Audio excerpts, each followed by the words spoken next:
On est aujourd'hui 38 dans le compte du Homer et le 23e jour dans le mois d'Iyar. Comme hier on a commencé avec les maximes des pères, on est dans le 5e chapitre et on va être fidèle à la Mishnah du jour, la 23e. Yerovam ben Navat, chata ve'achti et arabim. Chet arabim, talui bo.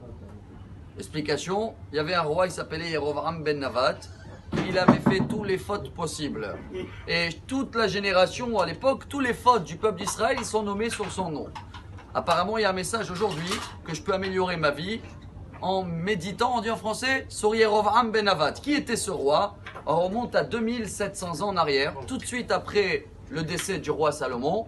Il y avait son fils, Rehavam, qui a pris la relève sur Jérusalem, Yehuda, mais le concurrent, Yerovam ben Navat, qui était déjà à l'époque ministre et responsable dans l'époque de roi Salomon pour amener des gens à l'armée et au travail. Mais il s'est sauvé en Égypte. Bref, il est retourné et lui, il est devenu le roi de tout Israël. Et il y a une histoire avec lui. C'est dans Melachim Aleph, chapitre 13, qu'une fois, il y a un prophète qui est venu le dire, attention, hein, tu fais trop de mal, Dieu il risque à te faire quelque chose. Alors il est parti à dire, attrapez-le, le prophète. Pourquoi Dieu il peut me faire quelque chose? Et il est resté comme ça. La main, elle est devenue paralysée. Rabbi Moshe Cordovero nous apprend un message énorme, hein. C'est le message de la vie, dans son premier chapitre de Tomer Devora. Que, imaginez-vous, chacun de nous, on a une force. Je vais donner une métaphore personnelle. C'est comme l'électricité. Chacun qui est là, qui reçoit la vidéo aujourd'hui, qui la partage, ce matin, Dieu il a décidé que le disjoncteur, comme ça on l'appelle en français, général, ça veut dire la neshama, elle est revenue. Baruch Hashem.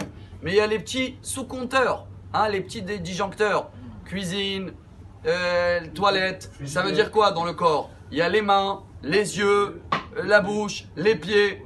Si chacun, Baruch Hashem, ce matin, tout fonctionne, c'est que Dieu il a décidé que tous les disjoncteurs, ils marchent. Mais il a déjà prouvé à ce roi-là, Yerovam ben Navat, que attention, hein, si tu utilises un des disjoncteurs de la force qu'il t'a donné Dieu ce matin contre lui, il risque à l'enlever. Mais c'est bien parce qu'il va rester un peu de la force pour les autres.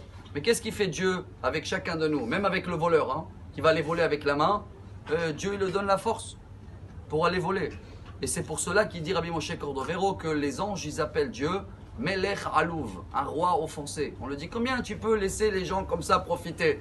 Alors comme chacun de nous, En tzadik she'aseh tov velo yacheta, chacun fait des fautes. Il n'y a pas des sages, c'est que des anges. Alors imaginez-vous que Dieu, malgré les fautes, il nous laisse faire, il nous donne la force pour le faire, car il est patient. Alors aujourd'hui, on va apprendre un grand message de ce roi Yerovam ben Navat, que si Baruch Hashem, tous les disjoncteurs, ils marchent, tout fonctionne bien, mais nous, on va essayer le minimum possible d'utiliser ces disjoncteurs pour aller contre Dieu et de méditer à chaque chose qu'on fait. Est-ce que Dieu il sera content de ce que je fais aujourd'hui? Si oui, je le fais. Et si quelqu'un, il vient en face de moi aussi, il me fait de mal, rappelez-vous combien de mal nous on fait vis-à-vis de Dieu. Alors comme ça, je vais accepter un petit peu si quelqu'un, il m'a fait quelque chose de pas très bien. Mais en tous les cas, qu'on va avoir une très bonne journée. Amarabi Elazar, Amarabi Hanina.